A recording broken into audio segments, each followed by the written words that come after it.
Estamos no ar com a AkibaCast, a sua parada de cultura pop oriental no coração da liberdade. Eu sou o Raul e com direção de Carolina Cavalcante estou com ela. Ela está de volta, olha aí. Ela que mais viaja que tudo. A nossa mochileira. Queria eu viajar mais. Bianca Sakai. Queria viajar mais do que tudo, gente. Mas não, realmente, semana passada eu tava viajando. Tava na Bienal de Curitiba de quadrinhos, olha só que legal. Estávamos todos convidados. Eu ia falar surpresa, não é surpresa que a gente já anunciou, né? Mas o convidado tava lá também, tava lá com ele. Inclusive, vamos em lugares muito esquisitos também, né? Lá em Curitiba, né? Mas uns lugares muito esquisitos. Uns lugares muito esquisitos, mas. A gente guarda pra outra gravação. Fica em off por enquanto, né? Mas, gente, então, Bianca Sakai aqui de volta. E hoje a gente vai falar dessa editora, que ela ficou muito famosa nos anos 90 por conta da revista Herói, depois a Pokémon Clube e a Nintendo World. Quem lembra dessas revistas, já sabemos a idade que tem, não é mesmo? E, bom, a editora ela também foi pioneira demais, ela trouxe os mangás de Dragon Ball e Cavaleiros do Zodíaco, formatinho meio tanco, né? Bem na época que os animes estavam estourando aqui no Brasil, né? Foi muito legal ver os mangás na banca. E aí, depois, em 2009, ela virou parte do grupo IBEP e começou a lançar outras histórias em quadrinhos, né? Além das japonesas. Como, por exemplo, Calvin Haroldo, né? Que é super conhecido, né? Que todo mundo... Quer dizer, eu acho que todo mundo conhece, estou supondo, né? Mas é super conhecido. Se você não conhece, vá atrás, que é muito bom. E hoje publica muitas histórias de fora, né? Do Brasil e do Brasil também, né? Acho que é uma das editoras aí que mais tem publicado autores nacionais. Então, a gente tá falando da editora Conrad. E o nosso convidado de hoje, vocês já viram quem é, né? Já escutaram a voz do nosso convidado aqui. Bom, ele é formado em editoração, inclusive é meu veterano de faculdade, né? Só que eu fiz publicidade, a gente descobriu só depois que a gente estudou na mesma faculdade, muito por acaso. Eu fiquei na dúvida se você tem ou você teve a Balão.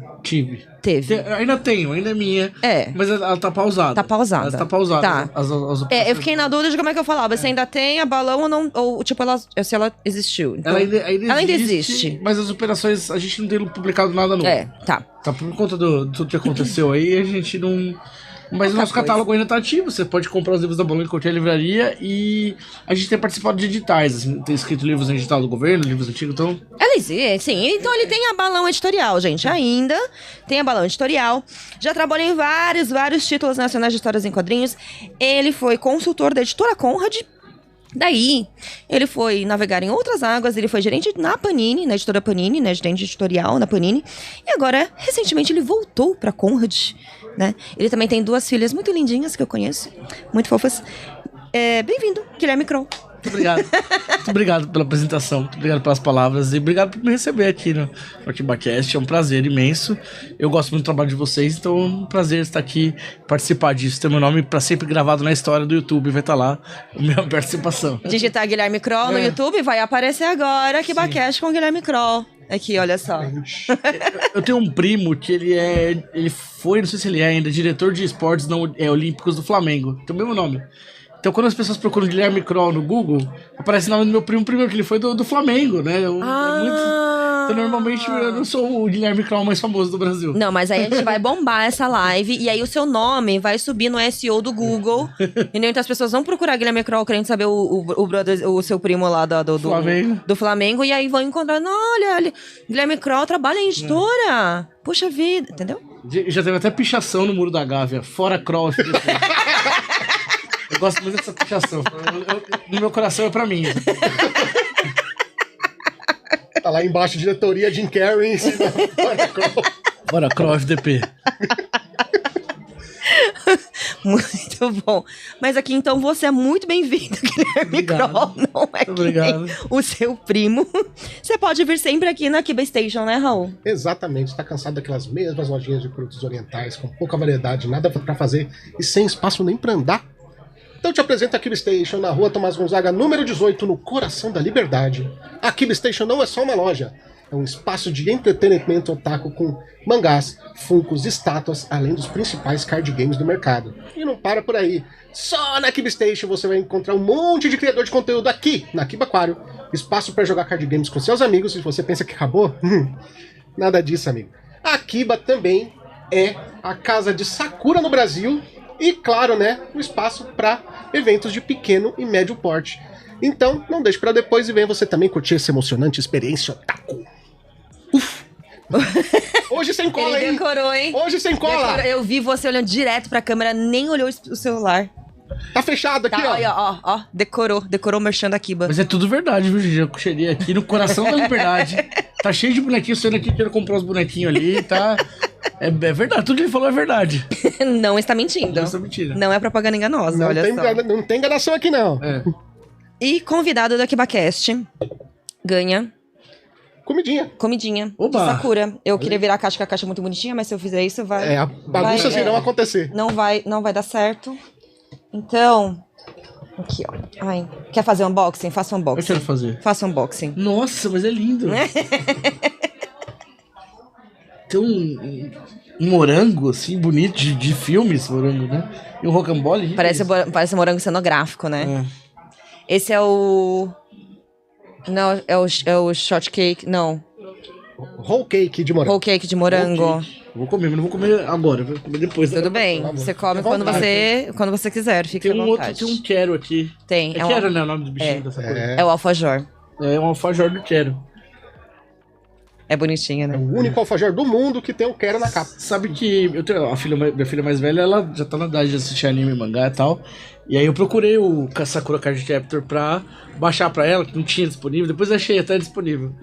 Mas eu procurei com a dublagem original, a gente assistiu tudo, ela pirou no Sakura, que comprou os mangás e tudo mais. Preciso trazer ela aqui pra ela comer no café. Traz ela que é tudo muito bonitinho aqui Ela no vai café. adorar. Ela Eu vai quero pegar. que tá filmando as pessoas em cima da árvore. Legal. É verdade. Tem um quero stalker ali em cima. Um quero de segurança. De esquina tem um pé de sakura assim falso. Aí você acha que você tá seguro. De repente tem uma pelúcia de um quero desse tamanho segurando uma câmera em cima da árvore, assim. Fazendo cosplay de Tomoyo em cima da árvore, né? Legal, Sakura. Eu gostava desse mangá. Só bastante. Então, passei pra minha filha ver. Gosto bastante. Da JBC, né? É JBC. Ih, tô falando da JBC. concorrência. Compra assim, brincadeira. Um abraço pro Cássio, pro pessoal da JBC. O Sakura então, quantos anos tem sua filha? 11. Ai, gente. É a nova geração de sakura. Mano, é uma história, tipo, de 25 anos atrás e que continua fazendo sucesso. Eu acho isso muito doido. É porque continua muito atual. É, então. Envelheceu super bem, não mudou nada.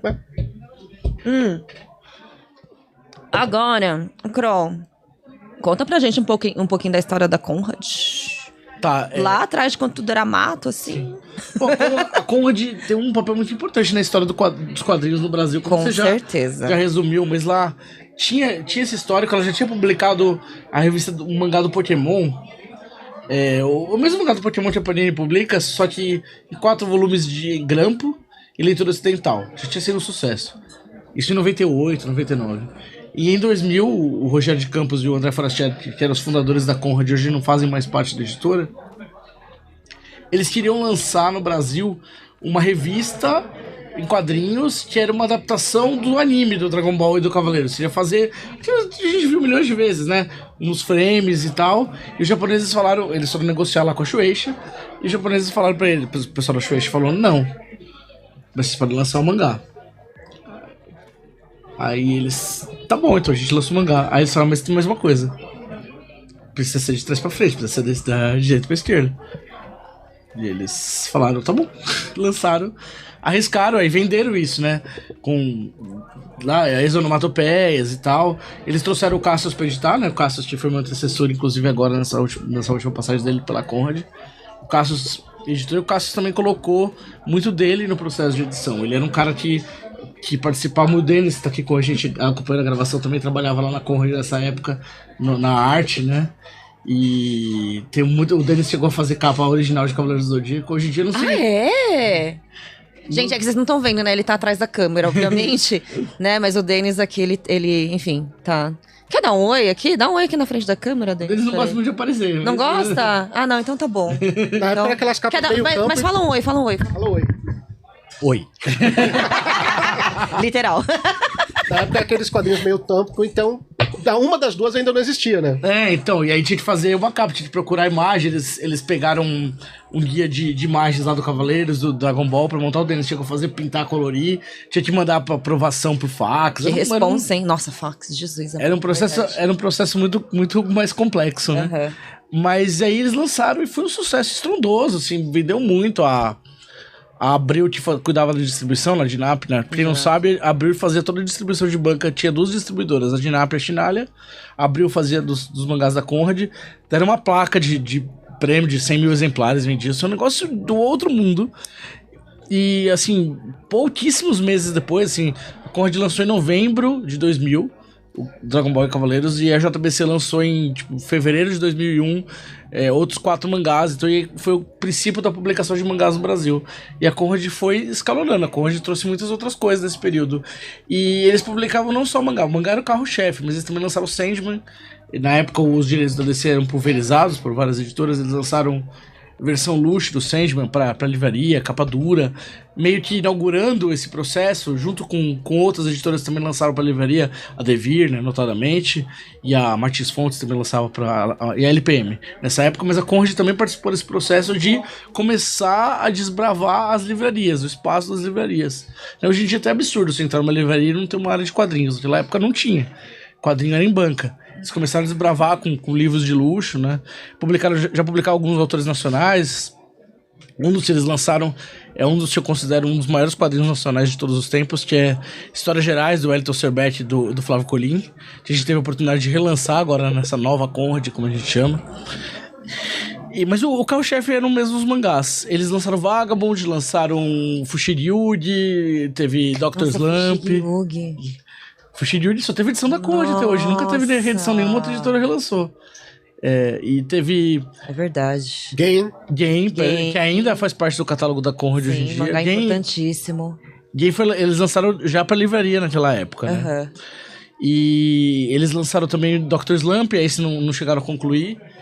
Mas aí no fim dos anos 2000, né? Os sócios acabaram se separando e a Conrad ficou meio mal das pernas, caiu, perdeu várias das licenças que ela tinha, né, perdeu por bem de motivos, e acabou sendo comprada pelo Grupo IBEP em 2009. E passou por um longo período de, assim, publicando publicações esporádicas. Teve o Calvin Haroldo nesse período, que foi um grande acerto, que, de certa forma, o Calvin Haroldo e o Jane mantiveram a Conrad existindo. Lógico, surgiram outros títulos, outras publicações, mas foi numa marcha lentíssima, por 10 anos, praticamente. E em 2020, o pessoal do Grupo IBEP chamou o Cassius para retomar, falou, queremos voltar. O Grupo IBEP entrou em recuperação judicial também, teve um processo longo, saiu da recuperação judicial. Quando saiu, falou, quero voltar a investir na Conrad, na Companhia Editora Nacional, que também é outro selo lá do Grupo IBEP. Trouxe o Cassius pra comandar essa volta. E o Cassius, quando ele veio, ele falou, me chamou, eu, Guilherme, pra ser o consultor, pra fazer o plano editorial junto com ele, né? Isso foi muito bom, porque eu tinha a Balão todos esses anos, e a Balão eu tinha um orçamento limitado, uma editora minúscula, eu tinha que fazer catarse, tinha que dar meus pulos pra lançar. E aí, pela primeira vez, eu tive um orçamento, né? Olha só, que olha, beleza. tem um dinheirinho aqui. Tem um dinheirinho. E não é do Catarse. Não é do Catarse. Apesar de a gente até fez um catarse lá na Conrad, mas era um experimento, né? Mas eu pude experimentar muitas coisas junto do Cassius, né? A gente fez a coleção HQ pra todos, eu até trouxe os novos volumes pra vocês. A gente lançou muito quadrinho digital, né? Eu acho que é muito importante manter...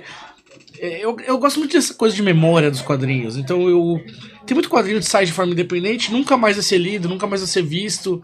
O autor independente lança 1000 cópias e acabou, não vai ter dinheiro pra lançar de novo. Então a gente foi atrás de muitos desses para lançar versões digitais desses quadrinhos e os que venderam mais, a gente lançou versão impressa deles, como por exemplo o Alho Poró da Bianca Pinheiro, vendeu muito. A Bianca é uma autora de mão cheia, assim. Quem não conhece o trabalho da Bianca, por favor, vá conhecer, porque eu acho ela uma dos melhores do Brasil, talvez do mundo. Por que não? Por que não? Olha só. Mas a gente teve a oportunidade de lançar o Alho Poró da Bianca e vários outros títulos nacionais e internacionais, assim. A gente foi atrás de outras coisas, de títulos franceses, europeus, americanos, né? E a gente foi atrás de mangá, inclusive, em 2020. Fomos atrás dos mangás. Só que os japoneses, os licenciantes japoneses, eles não esquecem, né? Naturalmente. Aí deu todos aqueles problemas que deu no fim dos anos 2000, começo dos anos 2010. Eles falaram, a Conrad vacilou com a gente. Então, por enquanto não. Por enquanto, a gente não vai licenciar nada pra vocês. Vamos ver o que vocês vão fazer aí. E com o passar do tempo, foi 2020, a gente começou em 2021, já fizemos um ano cheio, 2022, Aí a gente foi sempre, todo ano, falou, e agora, tá bom? Ó, fizemos isso, tá legal agora? Até que momento, alguns licenciantes começaram a apostar na gente de novo. Então a gente já lançou alguns mangás de lá pra cá, né? Por exemplo, a gente tá falando fora do ar do Happyland, né? Do Shingo Honda. Lançamos também o Okinawa, né? Do Susumu Higa, que tá sendo um sucesso estrondoso, assim. A gente lançou... vai lançar agora o Parasitic City, em breve sai, dia 1º de outubro, tá chegando o Parasitic City nas livrarias do Shintaro Kago. Então a gente começou a conseguir de novo lançar alguns mangás. Lógico, não são os top licenciantes, hoje eles são da Panini, são do JBC, né? Até agora a MPED, inclusive um parênteses incrível que a MPED fez, né? Anunciou o Hajime no Ippo, um dos mangás mais longevos de todos. Tô lançando no Brasil. Parabéns pessoal da MPED se estiver assistindo. Então a gente não tem esses da série A ainda. A gente tá começando a pegar, comendo pelas beiradas. Estamos indo atrás. Queremos lançar mais coisa autoral. Estamos indo atrás. A gente lançou Centauros também em 2024, que foi em 3 volumes. Já foi uma aposta numa coisa em 3 volumes, com box. Ao final, se você compra o 3º volume, já veio o box. Mas você pode comprar o box com os 3 já de uma vez, né? Você leu Centauros, Raul? Ainda não li. Nossa, cara, é muito bom. Você me indicou há muito tempo, ainda tô louco pra ler. Eu ainda preciso ler o 3º volume, né? Que eu não peguei. Mas, nossa, é muito bom, gente. O 1º e 2º, assim, é tipo... Cara, começa de um jeito e foi acontecendo umas coisas, um letra atrás de jeito, assim. Tipo, foi levando a história de um jeito que eu não esperava, assim, sabe? Achei ele bem impressionante. É uma história muito bonita. Né, enfim, não vou ficar fazendo sinopse aqui de... Não, vou fazer sinopse aqui, então, foda-se. E aí, é que é uma obra muito boa, eu acho que vale fazer um jabazinho, vale fazer um jabazinho. Porque, assim, os centauros, eles existiam, e os humanos, sempre humano, né, gente? Sempre humano cagando, né, nesse planeta, né? E aí os humanos, eles vão lá e começam a escravizar os centauros, né? Então rola sempre uma rixa ali, e, putz... Ai, velho, eu não vou... Enfim, não vou contar mais, porque senão vai estragar mais a história. Mas, nossa, é muito bonito. E o traço, né, é muito bonito. A história é muito bonita. Então, gente, recomendo muito Centauros, assim, sabe? Agora que fechou, né, a história aqui, recomendo bastante, assim. É muito legal. E o Centauros, ele tem uma coisa... História interna nossa da Conrad, né? Mas é que as editoras, elas têm muita cara das pessoas que estão envolvidas ali, né? Então, a Conrad, até 2009, era o Rogério e o Forastieri. E você via a cara de cada um dos dois, assim, o Rogério que tem as coisas mais transgressoras, o Foraça que tem as coisas mais cultura pop, mas eles deram a cara da Conrad, né?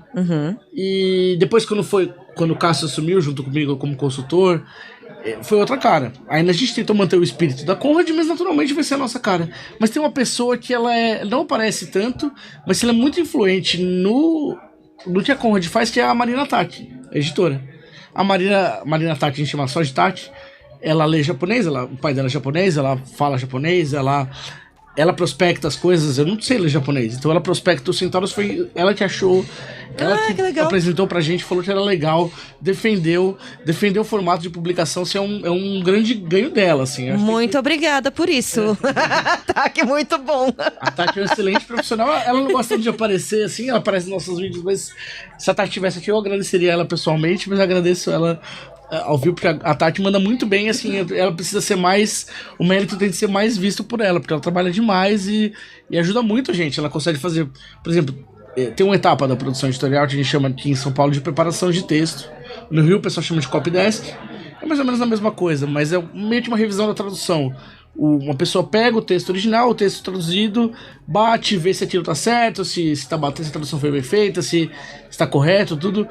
No japonês, não é todo mundo que pode fazer isso, fazer bem feito. Precisa ser uma pessoa que entenda japonês, entenda de português e entenda de livro, né? Então a Tati faz todas as preparações do japonês na Conrad, é ela que faz muito bem feito, assim, um trabalho impecável. Então, parabéns, Tati. Parabéns, publicamente. Tati. Muito obrigada. Agradecimentos públicos também, muito obrigada por ter trazido Centauros. Você não está aqui, mas saiba que você está em nossos corações depois de sentar. Sim. Olha, a Eila tá aqui no chat, todos agradecemos a Tati pela graça alcançada de ter Centauros.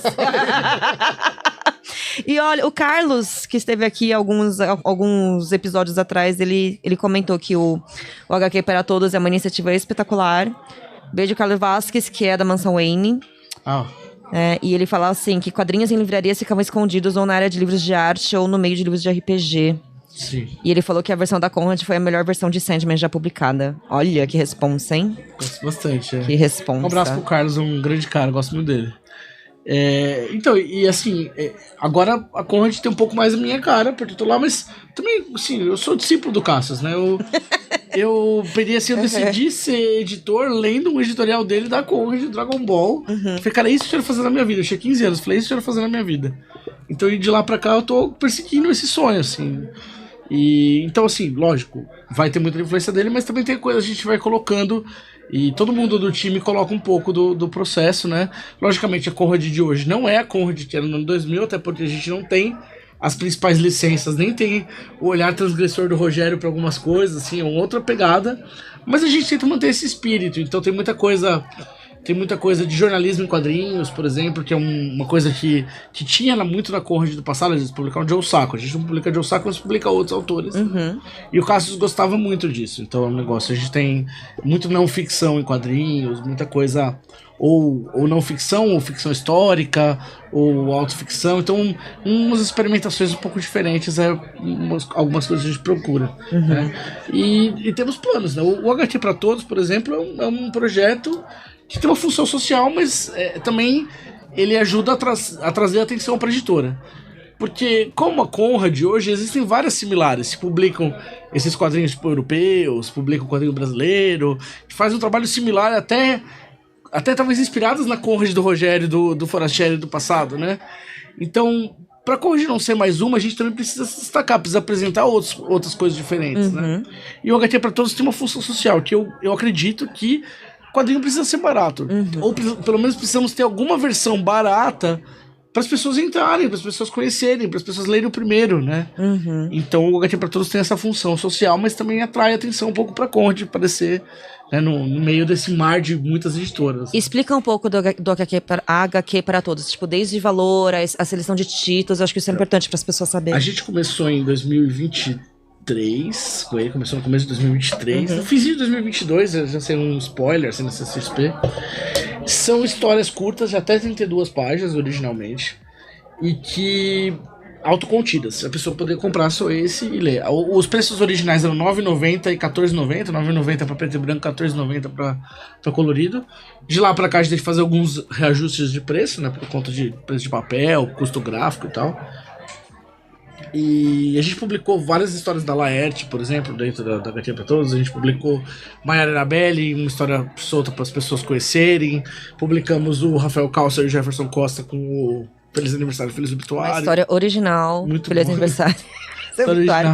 História original. Publicou algumas coisas estrangeiras também. Aimee de Jong. Que é a Sala de Espera da Europa, que é uma excelente obra de jornalismo em quadrinhos mesmo. E aí foram 7 volumes no primeiro ano. Foram mais 7 no segundo. Até teve uma edição do Mouse Guard junto. O Mouse Guard é uma série que a gente lançou na Conrad, que já tinha sido lançado na Conrad do passado também. Resgatamos aqui. E lançamos um HQ para Todos do Mouse Guard. E aí, agora esse ano é o 3º ano. Então tá, aquele que eu mostrei, o Parasite Cid já mostrei. Tá saindo também. Saiu esta semana o Yugoslávia 1992, do Rodolfo Santoro do Martinez, que são autores latino-americanos. O Rodolfo Santoro, se não me engano, é uruguaio ou argentino. E é uma história de guerra, jornalistas na guerra da Bósnia lá, e da Croácia, da Iugoslávia, em 1992, né? Contando histórias da guerra. É uma pedrada essa HQ, assim, daquelas que se sente mal quando acaba de ler, mas é realidade, assim, muito, muito boa. Gente, até para reforçar, tipo, eu acho muito interessante que vocês já publicaram vários jornalismos em quadrinhos. Jornalismos é ótimo, né? Histórias de jornalismo em quadrinhos, né? Então tem Iugoslávia, tem também o da Aimee, né? O Sala de Espera da Europa. Também agora o do Pablito, né? Sobre as marisqueiras, do Pablito Aguiar. Teve no ano passado um da Gabi Gullit da Carol Ita, que é o novo virava. Um flip-flop. Um era. O Novo Sempre Vem, e o outro. Um era sobre o Belchior, né? Sim. E acho que era da Ito era Belchior e da Gabi era. Era sobre cemitérios. Cemitérios. Não tem nenhuma pessoa. É uma história muito legal, porque uma história de jornalismo não tem nenhum personagem. Todos é sobre cemitério. Assim, é muito, muito legal. E agora também vocês lançaram da Gabi também, não foi? Sim, é São Francisco. São Francisco. É um álbum fora do HQ pra Todos. É um álbum grande do. É verdade, fora do HQ pra Todos. Foi o TCC dela. E é uma história sobre a transposição do Rio São Francisco. Muito bom, muito bem feito. A Gabriela Gullit é uma autora de mão cheia, uma jornalista excelente e uma autora muito boa, assim, né? Eu acho que se vocês puderem acompanhar o trabalho da Gabi, eu recomendo profundamente. O editor, toda vez que o editor edita um livro, ele tá falando, eu recomendo que vocês leiam isso. É editor de vocês, todo mundo leia isso. Então, basicamente isso. Agora eu reforço, né? Leia isso que a gente lançou. E você tava falando de, por exemplo, tem um pouco de do Rogério de Campos, né? Um pouco do Fracheri e tal. O que é ter um pouco de Guilherme Kroll agora na Conrad? Linha editorial, não sei, tipo de história. Pô, é uma ótima. Muito obrigado por essa pergunta. Eu gosto muito de quadrinhos em toda a sua totalidade. Eu tava conversando, essa semana teve um evento aqui em São Paulo, que foi um congresso Brasil e França, de editores e brasileiros e franceses, para trocar experiências, trocar livros, e tinha agentes também, licenciamento e tudo mais. E eles falaram, o que você está procurando na Conrad? Eu falei, se tiver 2 quadrinhos justapostos em sequência deliberada, eu quero ler. Assim, eu gosto de quadrinhos em sua completude, assim, eu gosto de tudo que é quadrinho. Mas é difícil eu publicar todos os quadrinhos do mundo, né? Não dá. Eu preciso ler, eu preciso gostar, eu preciso encontrar um algo a mais, assim, algo que eu acho que tem alguma importância social, alguma relevância, né? Mas o que eu mais gosto é disso aqui, é de formar o público, é de ter mais gente lendo. Eu acho que o editor ele tem uma função social que é, quando você oferece livro, quando você põe um livro para ler, mesmo que seja um livro de só entretenimento, por entretenimento, e existem também livros assim, não é um problema, mas a gente está trabalhando para nossa sociedade ter uma maturidade intelectual maior. As pessoas terem mais maturidade para tomar decisões, para poder discutir, para poder entender o mundo. A literatura serve para você ter repertório. Você não precisa ir para a guerra da Iugoslávia em 1992 para saber o que aconteceu lá. Você pode ler aqui. Você pode saber como o ser humano se comporta numa guerra. Você pode saber a história de uma família que perdeu todos os filhos na guerra, como eles ficaram, né? É o tipo de coisa, é esse tipo de força que o quadrinho tem.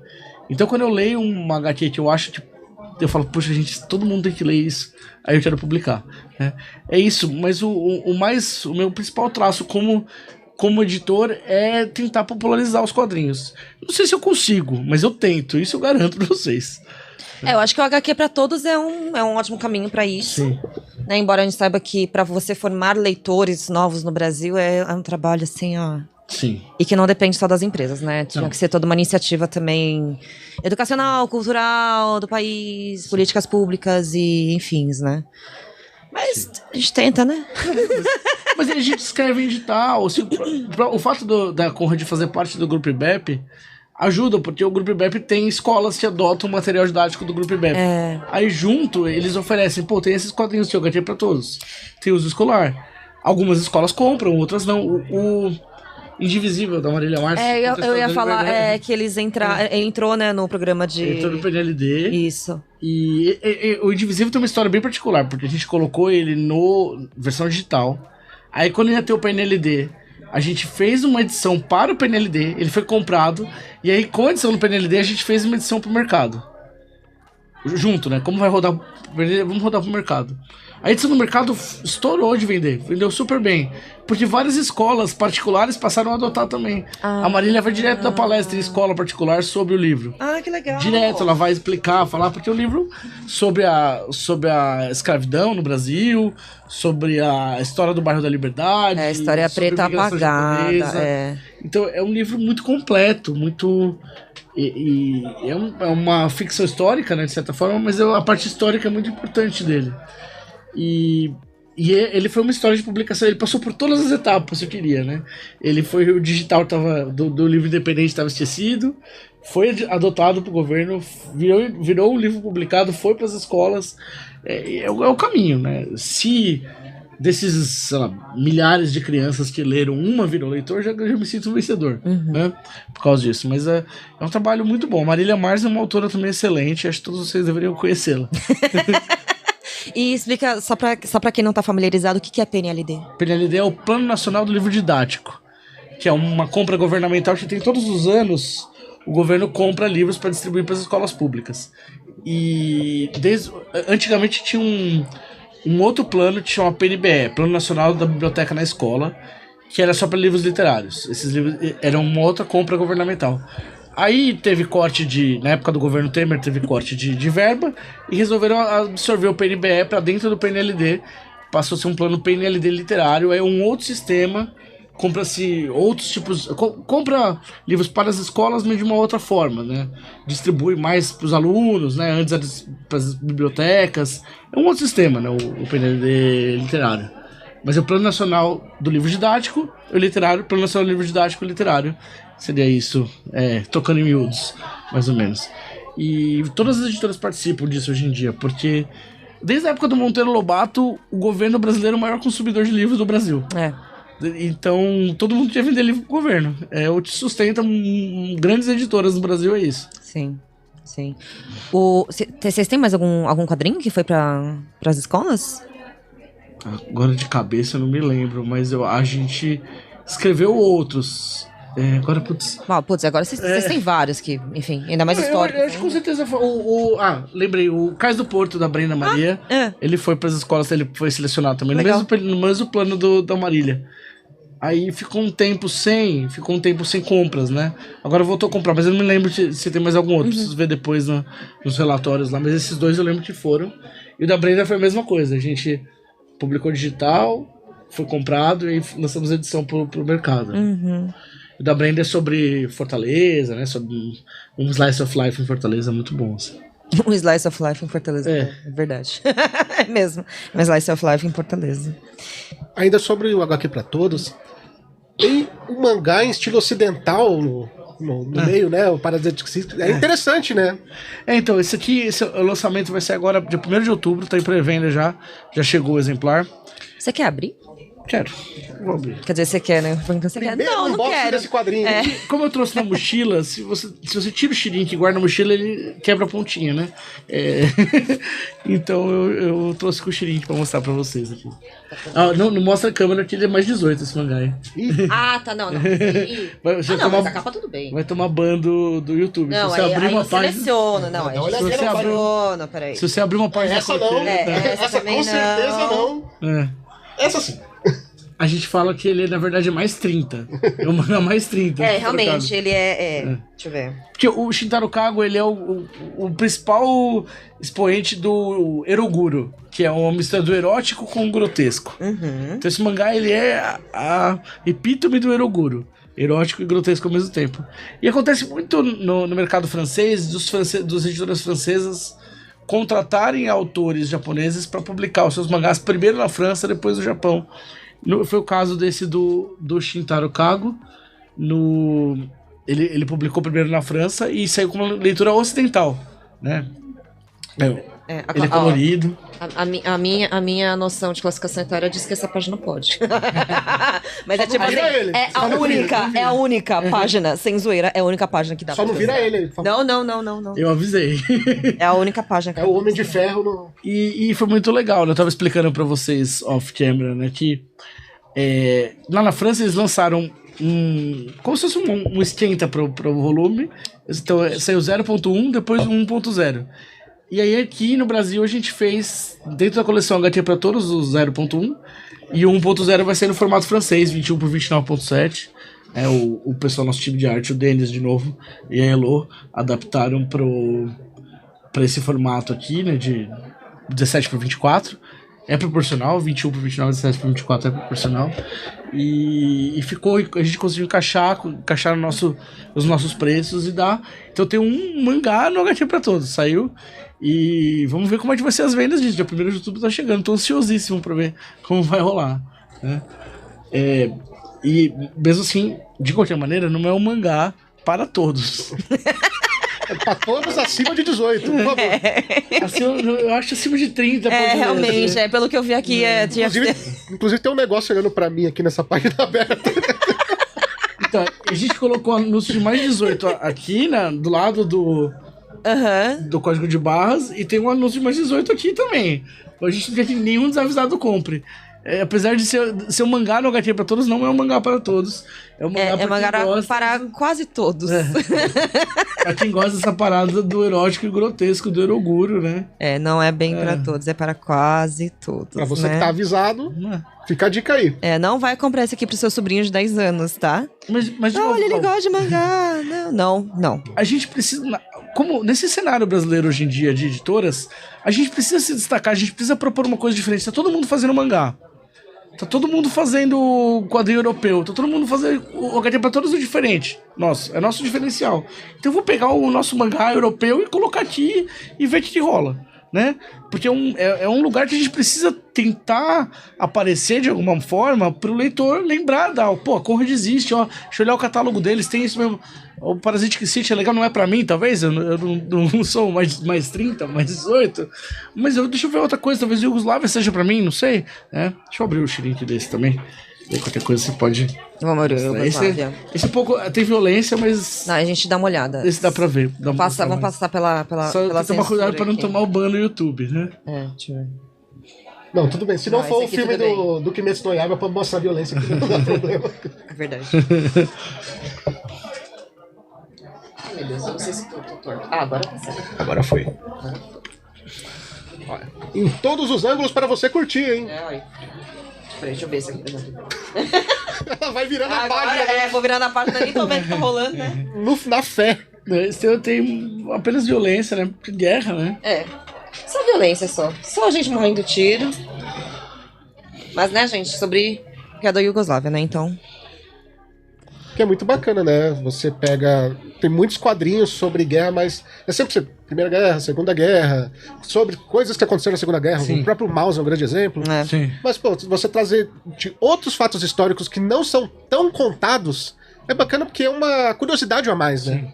E uma coisa louca, porque eu tenho 41 anos, eu vi no noticiário a Guerra da Iugoslávia, né?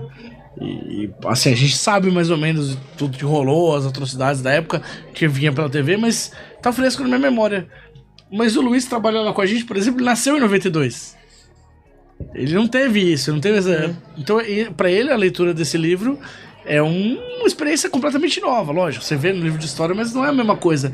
Imersão, o jornalista lá vivendo. Como eu falei, tem uma história, a segunda história, que o cara vai pra uma zona de conflito.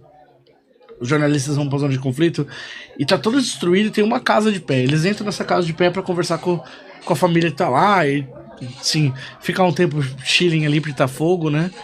E aí a família começa a contar a história deles, dos filhos que morreram na guerra. E, cara, você acaba a leitura arrasado, assim. É fogo, né? Assim, guerra é foda mesmo, a gente sabe que é inferno, mas quando você sente o impacto que tem na guerra, não é só os soldados estão morrendo ali, não é só não é só nem as pessoas estão morrendo de fome por causa do corte de linha, mas como é destruído emocionalmente os envolvidos pela guerra. Eu acho que essa HQ consegue capturar muito bem, como o próprio Maus faz também, e outras histórias de guerra. Eu acho que, de novo, é essencial para formar repertório pro leitor, para você entender o que acontece no mundo. É uma leitura importante. E saber o que é guerra, né? Embora tenha gente que fale que não é guerra, a gente sabe que alguns conflitos, né? Como gostam de chamar, são guerras, na verdade, né? Não são genocídios, né? Enfim, né? Enfim. Ô, Coral, e assim, o que a gente pode esperar nos próximos títulos gringos? Não sei se você pode falar alguma coisa sobre... Uma colinha aqui. Eu vou falar pra você tudo que a gente vai lançar nesse semestre. A gente tem o Duas Moças Nuas, que ganhou o Fave d'Or em Angoulême esse ano, né? Tá programado para novembro. Angoulême, gente, é a principal premiação de quadrinhos no mundo, assim, tipo,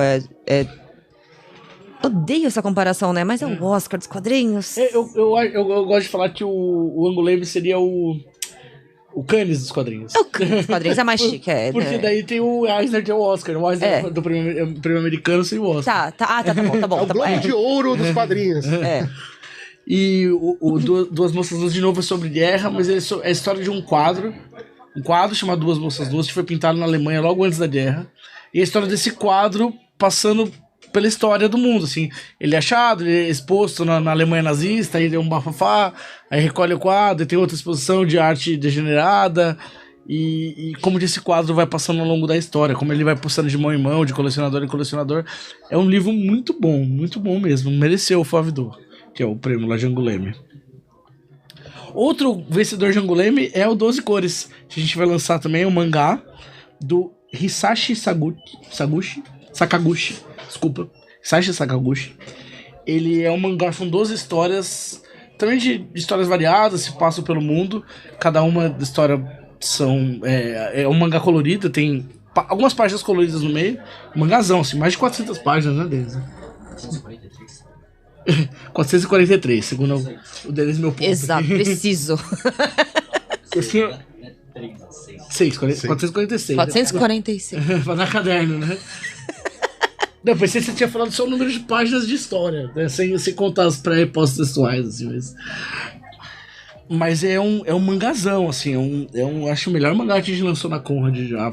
Vai ser também agora programado para outubro, talvez, depende da entrega de gráfica também, a gente passa para novembro, mas originalmente programado para outubro. Como eu falei, o Parasitic City tem o 0.1 e o 1.0 programado para esse ano. Então temos 3 mangás, né? O Parasitic City 0.1 e o 1.0 e o 12 Cores. Inclusive o 12 Cores tem tradução da Drixada, talvez a maior tradutora de mangás do Brasil. Né? Eu já falei dela aqui, porque rolou Acho que eu já falei dela aqui. Sei lá, eu falei em algum momento da minha vida pra alguém. Nossa, o Wayne falou dela aqui. Ah, é? Falou. Olha essa Drixada, gente. Eu queria muito trazer essa mulher um dia pra conversar com a gente. Queremos você aqui. Drixada, sim, venha. Eu te passo o WhatsApp dela depois, mas ela é meio reclusa. Ela eu sei que ela não fala. Eu tava na CCXP do ano passado. Aí, eu tava lá, sei lá onde eu tava. Ela tava andando no corredor lá. Eu escutei alguém me chamar Bianca. Aí eu olhei, uma moça que eu nunca tinha visto na minha vida, né? Eu fiquei olhando assim, oi, ela...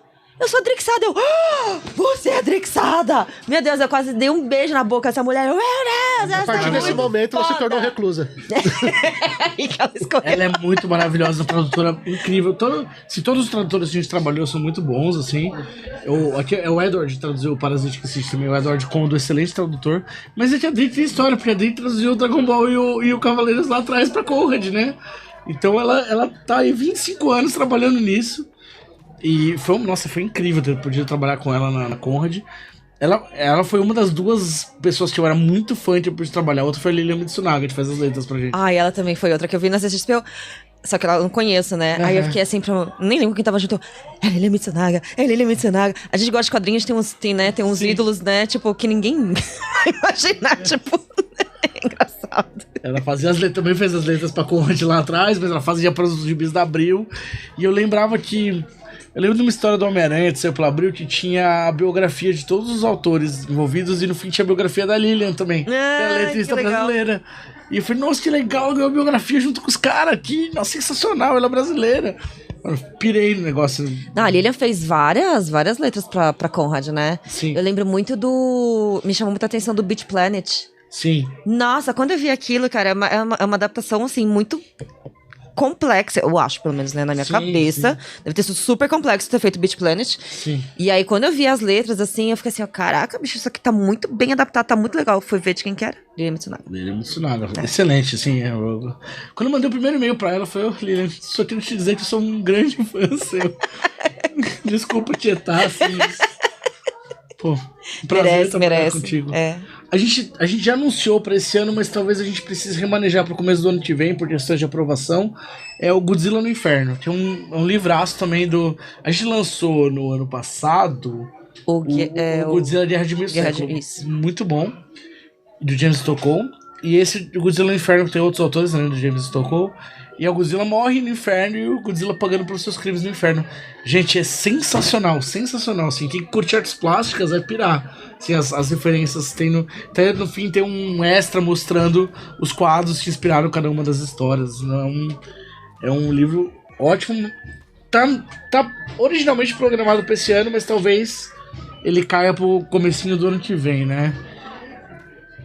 Além disso, já está encerrado, já está desenhado, já está pronto. Bear 2 da Bianca Pinheiro. Ah, hoje. Boa, é verdade. Bear 2, o Bear 1 saiu em 23, agora em 25 vai sair o Bear 2. Pra quem não sabe, ela redesenhou todo o Bear, que ela já tinha lançado originalmente pela Nemo. Agora tá redesenhando tudo, refazendo em outro formato, um formato mais... formato mais adequado pro mercado brasileiro, assim, de gráfica, digamos, né? Ela mudou o ritmo um pouco da história, acrescentou umas coisas, ela arrumou a história para refletir a maturidade autoral dela de hoje em dia, assim, tá um trabalho muito bom. é uma coisa curiosa, né?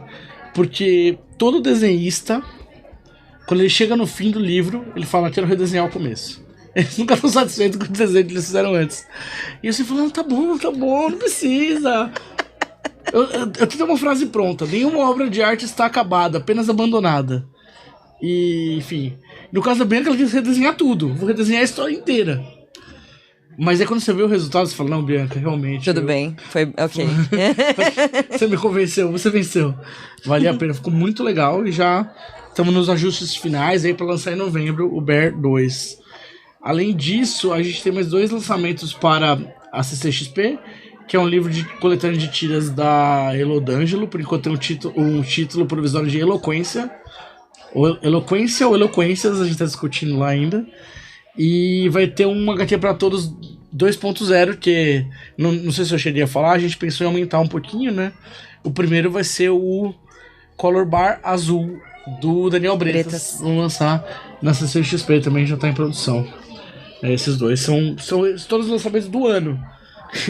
Tudo que a gente tem para esse ano. Pro ano que vem, não posso afirmar ainda porque tem que assinar contratos, esse tipo de coisa. Mas algo me diz que vai, sei lá, não pode anunciar agora, né? Ou do ano que vem, mas tem alguma coisa aí que talvez possa ser falada, né? Tem alguma coisa que pode ser Que falada. pode ser falada. Pode e será falada depois do intervalinho. Está cansado daquelas mesmas lojinhas de produtos orientais, com pouca variedade, mas nada para fazer e sem espaço nem para andar? Então eu te apresento a Kibe Station, na Tomás Gonzaga, número 18, no coração da liberdade. A Kibe Station não é só uma loja, é um espaço de entretenimento otaku com figures, mangás, funkos, estátuas, além dos principais card games do mercado. E não para por aí, só na Kibe Station você pode encontrar uma infinidade de influencers criando conteúdo ao vivo no Akiba Aquário, espaço para jogar card games com seus amigos. E se você pensa que acabou, nada disso, amigo. A Akiba Station também é a casa de eventos de pequeno e médio porte. Então não deixe para depois e venha você também conhecer essa nova experiência otaku. Estamos de volta com a AkibaCast, hoje com a editora Conrad, e chegou o momento Bianca Sakai. Chegou o momento, Raul Lima. O Brasil precisa saber. Que surpresa que a gente trouxe aqui. A gente tava conversando, né, antes do intervalo, que aqui vinha aí pela Conrad e tal, não sei o quê. Mas antes de falar, né, quer dizer, são 2 surpresas, na verdade, né? No final das contas, são 2 surpresas, né? Exatamente. Então, falando da nossa primeira surpresa, que veio aqui pra completar essa nossa mesa, né? Agora ela tá completinha aqui, então as 4 cadeiras ocupadas. Olha, ela é formada, eu fiquei chocada quando eu descobri que ela é formada em comunicação social e em design, né? Mas que decidiu ser roteirista de histórias em quadrinhos. E, ó, premiadíssima, tá? HQ Mix na conta, né? Indicadíssima também pra Ângela Agostini e enfim, outros HQ Mix. Ela adaptou, acho que é o Fantasma da Ópera, né? Junto com Al Stefano, que foi lançado pela Zapata Edições. Larissa Palmieri, muito bem-vinda ao AkibaCast. Muito obrigada, gente. Obrigada pelo convite. Surpresa 1! A gente falou que teria surpresa e tem. A gente cumpre com o que a gente fala, a gente cumpre, né? Prometemos e veio aí. Ô, Larissa, então conta pra gente um pouco de você. Como que você decidiu trabalhar com histórias em quadrinhos, assim? É uma longa história. Uhum. Mas, assim, eu sou roteirista de quadrinhos desde 2017. Eu estudo roteiro desde 2015, assim.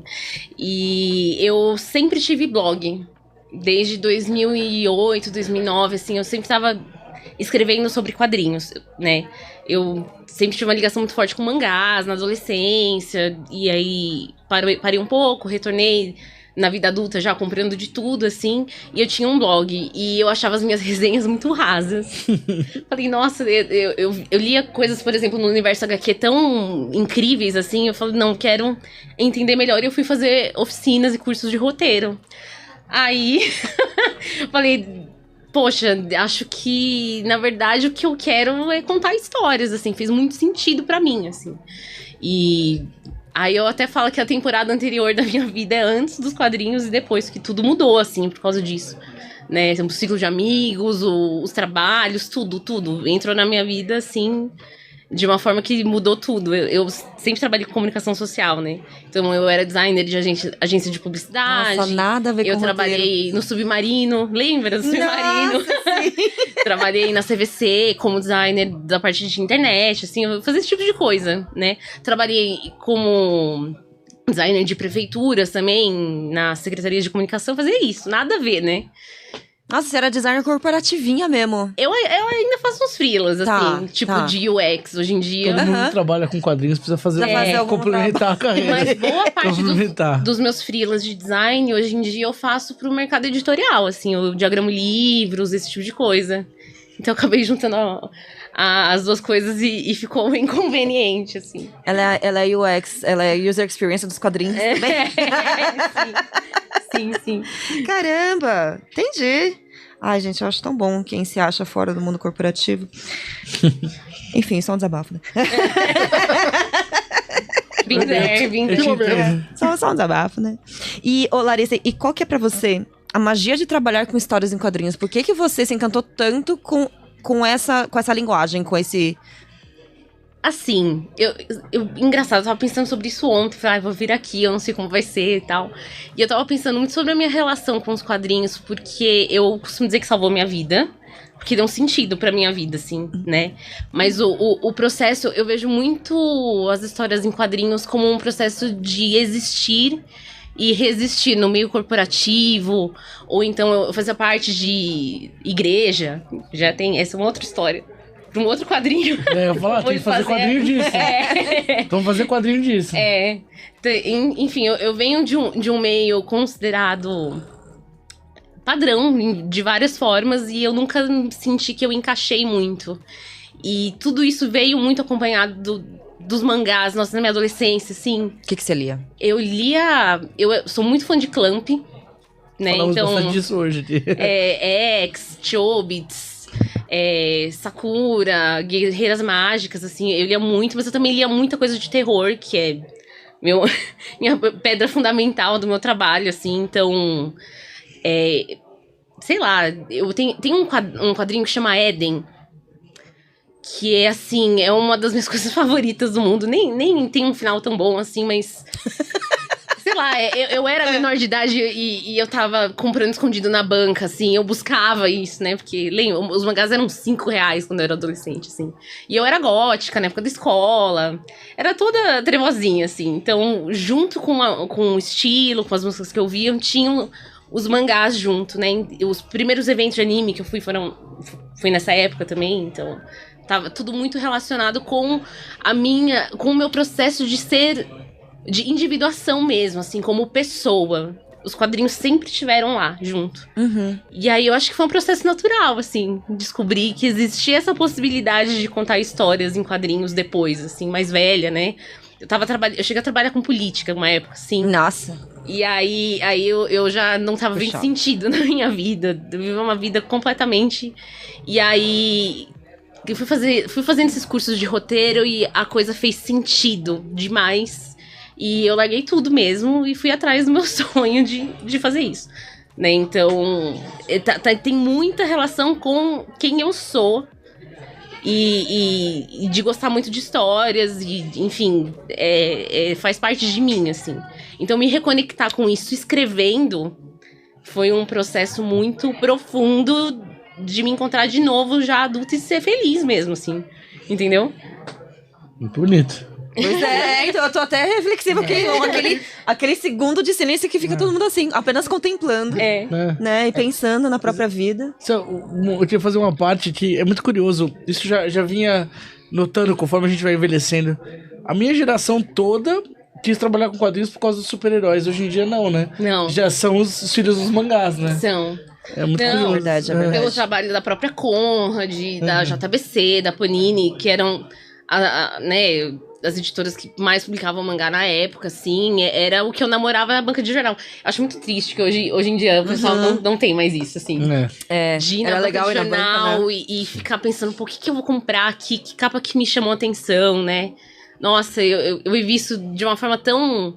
De não ter grana, também de desejar aquilo, de ficar namorando. Nossa, Essa é uma coisa mais, ainda muito aspiracional, assim, né? Porque a gente era novinho, né? A gente não tinha própria renda, né? Sim. Então dependia ali da mesada, enfim, de outras, né? De rendinhas pequenas e tal. Era uma época que você conhecia obras na banca, né? Porque você, como não tinha internet tão forte ainda, você não tinha tanto da onde procurar título. Você achava um título novo da banca. Era aquele título popular que passou na TV, o Cavaleiro do Zodíaco, e aquele título que você não conhecia que tá lá. E você acaba conhecendo, pô, isso aqui é legal também, né? Pô, mas posso contar qual foi o primeiro mangá que eu comprei? Por favor. Porque é muito engraçado. Eu não lembro quem foi. Eu amo Sailor Moon. E eu amo Sailor Moon desde criança. E aí minha mãe me levou na banca. E eram prints dos episódios de anime, assim. E era um formato, tipo, de revista normal. Não o formato americano, ou de mangá, né? Era bizarro. Eu não sei quem fez isso, eu adoraria saber. Mas eram prints dos episódios. Tem algumas Sailor Moon. suspeitas, depois eu vou... Me conta no off, por favor. Isso não era tão incomum na época. Não. Muitos animes várzea. populares ganhavam, né? A gente falou disso antes, no primeiro bloco. Falamos disso, Por acaso. Era uma várzea ótima. Era uma várzea, gente. Era muita várzea. Era mata e era várzea. E Larissa, fala uma obra que, assim, que te marcou, assim, ou que te inspirou demais, assim. Marcante você até já falou. Falamos falei de do Punk e tal. Éden. Ai, eu vou falar uma aqui, eu já peço perdão, né? Porque o autor hoje em dia tem complicações, mas Rurouni Kenshin foi muito impactante pra mim. Né? Berserk, Monster, que mais? Angel Sanctuary é muito complicado, mas eu lembro de ler bastante na época. Fruits Basket também era um meu xodó. Death Note, logo quando saiu, assim, também... eu tô falando especificamente dos mangás, mas... cara, que eu tenho em casa até hoje, entendeu? É muito minha base, assim. Nossa, é muito dos mangás mesmo, né? Sou mangás e animes, assim. Eu não sei se nem se eu falo tanto sobre isso, assim, mas... Nunca imaginaria. Eu também nunca imaginaria. Nunca tinha falado. Não, Ah, que interessante. Olha só. Mas- O Taquinha. Taquinha. O Taquinha. Mas pra falar sobre quem ela é e o que ela faz, a gente precisa saber também o que ela está fazendo aqui hoje, Bianca Sakai. Pois é, né, gente? Assim, Larissa Palmieri nunca publicou nada pela Conrad. E hoje, por acaso, ela apareceu aqui. Por que será, né? Por que será, gente? Qual que é? Me explica pro pessoal que tá assistindo e ouvindo a gente. Qual que é a ligação agora de Larissa Palmieri com a editora Conrad? Bom, assim, quem viu a lista do PROAC sabe que a Larissa foi contemplada no PROAC com a obra Novela Invisível. Isso. E será um lançamento da Conrad 2026. Que eu... Aê! Não sei nem não tenho nem roupa pra esse mês. Entendeu? Eu tô muito feliz. Eu quero agradecer muito a Conrad pela oportunidade, porque é o famoso full circle, né? É o Ouroboros da coisa toda, né? De crescer lendo coisas da Conrad e hoje ter oportunidade. Eu não sei nem como me sentir, assim. É uma coisa muito doida. Muito bom, eu sei exatamente como você está sentindo. Falei disso também no primeiro metade. E a obra vai se chamar Novela Invisível, são 5 histórias, né? 3. 3, desculpa. São 3 Eu confundi histórias. com alguma de suas verdades, que são 5 histórias. Sim. É outro lançamento nosso. Justo. É. Nesse quadrinho, eu dou um passo além, né? Assim, eu fiz muitas adaptações literárias, participei de muitas coletâneas, e esse é o primeiro quadrinho que eu faço ele com uma energia muito mais pessoal, porque em 2022 eu tive muitas mortes na minha família, de pessoas próximas, e são pessoas idosas, né? E até pro PROAC, assim, acho que isso que chamou a atenção do júri ali, eu quero abordar o luto nesse quadrinho sobre pessoas idosas. Então, é uma coisa que eu considero até um pouco invisível, porque a gente vive muitas vezes, move uma pessoa jovem ou numa situação midiática, vira tudo uma grande tragédia. Mas quando uma pessoa que é mais idosa falece, ela impacta o entorno dela, mas as pessoas tendem a desconsiderar muito rápido, assim. E eu tive a morte de parentes, meu pai faleceu, a última história vai ser sobre meu pai, eu não sei nem como eu vou lidar emocionalmente com todo esse processo. até o final, enfim.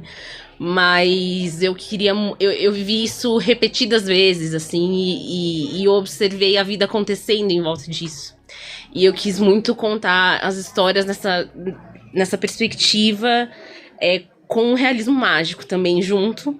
Então, tem um pouco de fantasia nessas histórias, e tem as irmãs que são as irmãs do tempo, da mitologia grega, que elas são representadas por gatas, enfim.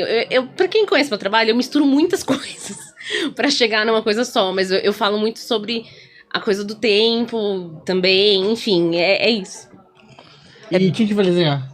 Quem vai desenhar? Conta mais, a equipe é boa, gente. A equipe é boa. Quem está desenhando é um artista incrível. Acho que tá lançando várias coisas, assim. É uma pessoa extremamente querida. Eu pude me aproximar mais ainda na Bienal de Curitiba, assim, que é Jack Azulita. Jack Azulita tá com um trabalho muito relevante agora. Lançou pela Devira um quadrinho, acabou também de lançar um catarse das tiras do Instagram dele, que tem um alcance incrível. E é uma pessoa pautada também na mesma pedra base que a minha, que é o terror, né? Então... E quem tá fazendo edição é o Lielson Zene, né? Isso, e tem o querido Lielson, que tá fazendo edição. Ele tá desde o começo do projeto com a gente. E que a Conrad também abraçou com muito carinho. E tá sendo um processo incrível. O Lielson também premiado, indicado com a obra dele. Então, timaço, assim. Timaço mesmo. Você juntou aí um pessoal bom. Procurem, se vocês nunca viram falar desses nomes, procurem. Tá? Porque realmente as obras de todos eles, de todos os três, são muito boas. Muito, muito boas mesmo, Obrigada. assim. Muito, Obrigada. muito boas. São Pedrada. informações, são dicas, né?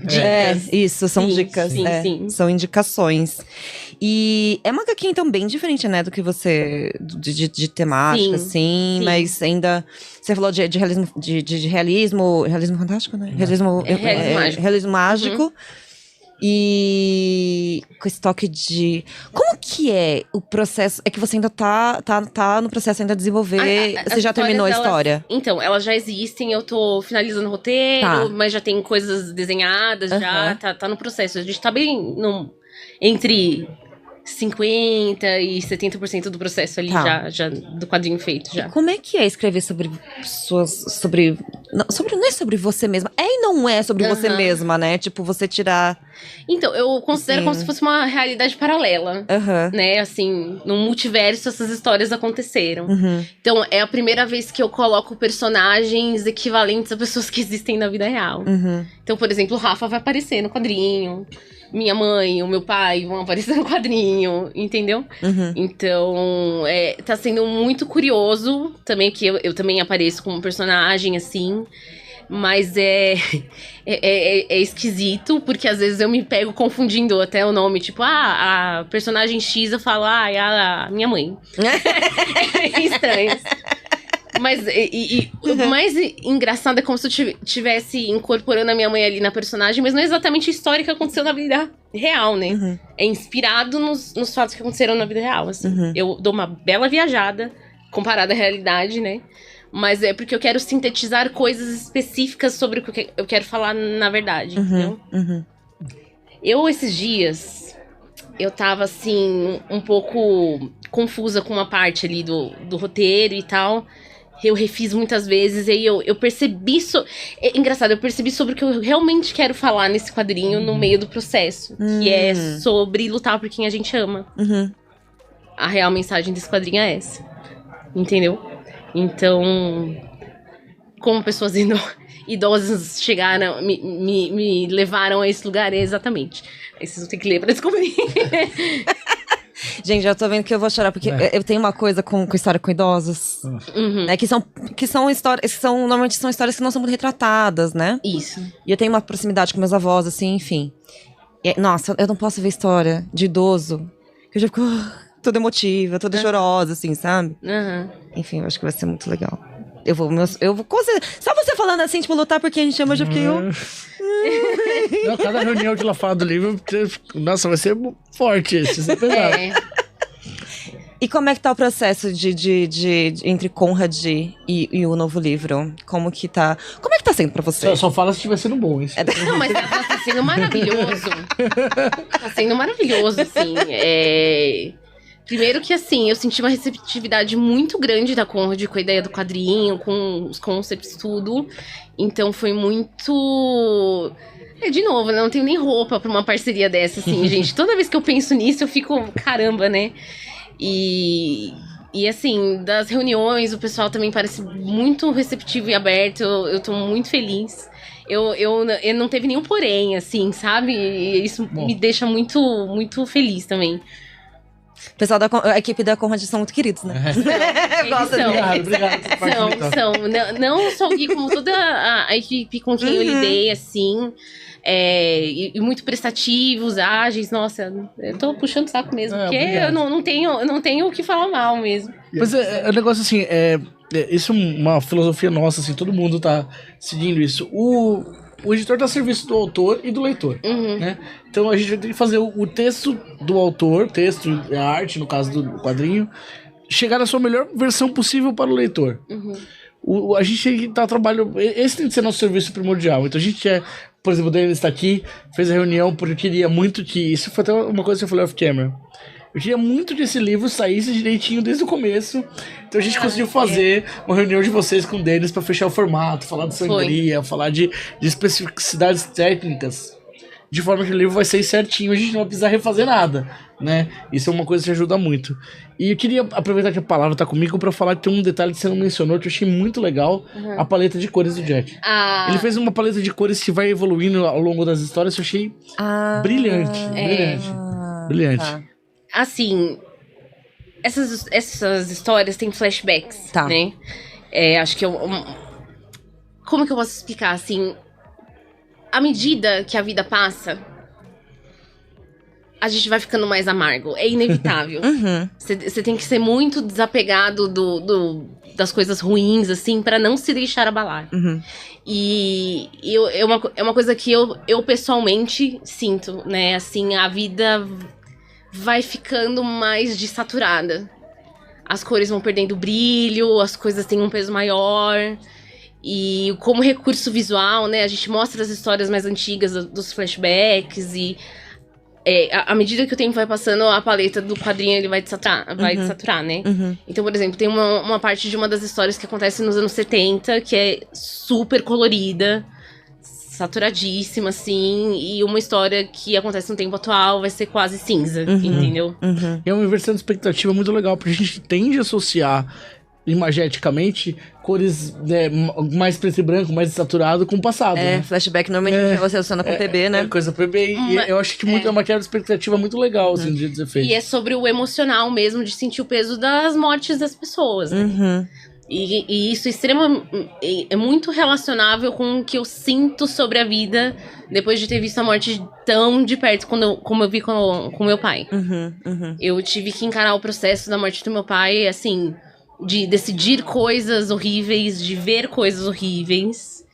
E tudo mudou depois disso. E eu sinto, a sensação que eu tenho da vida é essa, assim, sabe? É interessante, Nossa, né? A própria história da criação do quadrinho é uma história sensível, né? Porque é uma história de carinho e proximidade. Porque ela cresceu lendo quadrinhos da editora, então ela criou uma proximidade com esses quadrinhos, com essa editora. Ela entra nessa editora pra falar de pessoas que ela é próxima.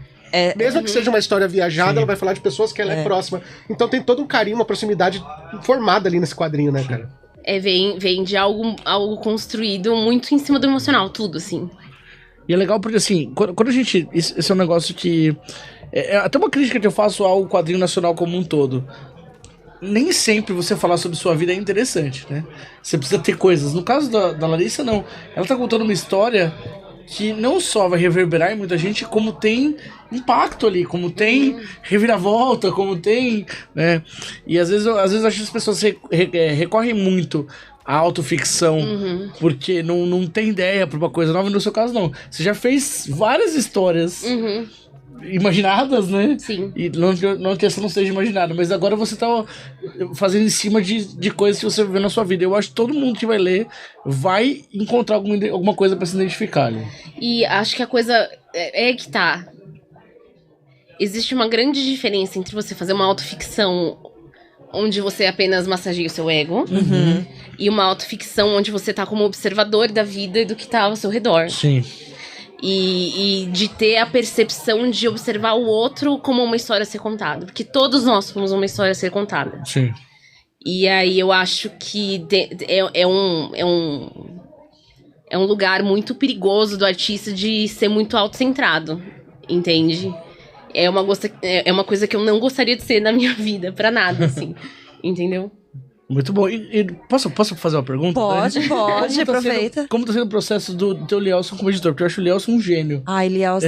E ele é um amor de pessoa, eu gosto muito do Lielson. Assim, a gente se dá super bem, os três. E são sempre observações muito perspicazes, assim. E, nossa, teve curiosidade. Numa das histórias você vê, né, a vida é tão ruim às vezes. Acontece uma coisa na história que aconteceu na vida real com uma das personagens. Ele falou, Larissa, eu vi um filme que tem exatamente essa mesma cena. Eu falei, não é possível, isso aconteceu de verdade com a minha tia. Eu disse, mas você vai precisar tomar cuidado, porque é tão similar e é uma coisa horrível. E importante o repertório dele, que é de um filme nacional ainda. Entende? Então, de ter essa leitura, de trazer esse repertório, de prestar atenção no que tá acontecendo aqui dentro, pra, sabe? Pra eu poder contar isso de uma outra forma, assim, sem ser igual o que aconteceu na história, porque, gente, acontece. É assim, mas aí que tá o quanto você se importa, né? Pra tratar da forma correta. E ele tem essa sensibilidade, assim, de cuidar dessas coisas. E também, tecnicamente falando, cara, né, a preocupação com as viradas. Eu tenho... Pessoalmente, eu tenho um problema, às vezes eu exagero um pouquinho de informação em algum quadro. Ele limpou isso, sim, com clareza. Entendeu? O Lielson, ele é o inimigo número 1 da redundância. Sim, é verdade. Ele odeia redundância. É verdade. Ele é o inimigo número 1 da redundância. Texto e imagem, então, vixe, quer deixar você umbral, você faz isso. Sim. Mas é muito legal. Isso, você contou isso da história que aconteceu, né? Não era exatamente o caso, né? Que era similar a um filme. Mas minha esposa também trabalha no mercado editorial. Uma vez ela fez ghostwriting de um... Ela tinha que ouvir umas histórias e escrever um livro. Era uma história era um livro meio de medicina, mas era romanceado, né? E aconteciam coisas na vida real, nos relatos das pessoas, das mulheres que estavam passando pra ela, que não eram verossímeis quando você romanceava. Ela tinha que mudar coisas na vida real pra parecer mais verossímil. Mais verossímil pro leitor ali, tá? Nosso trabalho é muito difícil. Você vê, o roteirista do Brasil, ele não tá poupando a gente de nada. E aí, se fosse eu fazendo, ou qualquer outro dos meus colegas, iam falar que a gente tá exagerando. Mas não, né? Nosso trabalho é difícil. A gente ainda tem que deixar palatável, assim. Pra não chamarem a gente de maluco, não é? Sim, verdade. É verdade. E, gente, aí é mais uma curiosidade minha. Porque vocês foram falando lá no começo, falando de PROAC e tal, não sei o quê. Me explica como que é o processo do PROAC, porque eu fiquei pensando assim, putz, a editora, ela entra antes, já na inscrição do PROAC, tipo, você já escolhe, como que funciona? Eu acho que tem essas duas opções. No meu caso, eu procurei a Conde depois. Tá. Mas o processo de montar o projeto e tal foi independente, assim, né? Tá, entendi. Mas acontece, tem colegas desse ano que eu sei que já entraram com a editora, já. Então... Já colocaram, então vai ser por editora tal, né? Teve alguns anos que o edital, ele solicitou que tivesse uma carta de anuência de uma editora pra ser publicado. Tá. Aí esse ano não teve. Não teve? Não. Tá. Tanto que o Fantasma, ele saiu pelas Zapata Edições com essa carta de anuência, entendeu? E a carta de anuência não dava nem exclusividade. Você podia pegar a carta de anuência com uma editora e publicar com outra. Não tinha problema. Entendi. Era só prescrição mesmo. Entendi. E PROAC, pra quem não sabe, é um plano de É uma ajuda. Eu acho que é lei já no governo do estado de São Paulo, que é uma ajuda estatal para a produção de uma história em quadrinho, de uma peça de teatro, de um romance, alguma coisa, depende do prêmio que for ali pro Artem todo ano. E eu não sei, deve ter algum estudo sobre isso já. Mas a partir do momento que começa a ter o ProArt, a quantidade de quadrinhos brasileiros feitos ano a ano aumentou muito. Muita gente publicando com esse apoio do ProArt. Histórias de fôlego, histórias longas, né? Que eu não sei qual é a ordem dos valores que eles pagam, que eles dão hoje em dia. Mas sem um apoio financeiro, é difícil de um artista ficar um ano fazendo uma obra de 100, 200 páginas, né? Não sustenta. Não sustenta, não tem condição. É que nem Puta, mas eu não lembro quanto que foi o PROAC desse ano. Mas eles tiveram mudanças, né, do ano passado pra esse, sim. E, enfim, gente. E o PROAC é uma dos incentivos do governo, né, que são super importantes realmente pra fomentar, né, o mercado de quadrinhos e ampliar leitores e incentivar cada vez mais a produção e tal. Mas ainda dá pra ser melhor, né? Sempre dá pra ser melhor. Sempre dá pra ser melhor. Sempre dá pra ser melhor, né? Mas quando você pega a história dos quadrinhos franceses, tem muitas leis de incentivo similares ao ProArt, de autores receber bolsa de 1 ano. Na Irlanda eles têm um similar agora. Eu acho que para um mercado de quadrinhos poder se instaurar de verdade no Brasil, é necessário que tenham mais planos como o ProArt. Mais gente contemplada, é importantíssimo isso.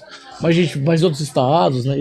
Só em São Paulo ainda é pouco, né? Tem a maior parte do grupo de quadrinistas brasileiros tá aqui, né? Dos artistas, na verdade. Mas tem no Brasil todo. E essa galera toda também tinha que conseguir publicar por edital, né? Pois é. Às vezes você consegue até por edital fora do estado de São Paulo, mas não é voltado só pra quadrinhos. Esse é só de quadrinhos. O desse ano não abriu ainda, inclusive. Né?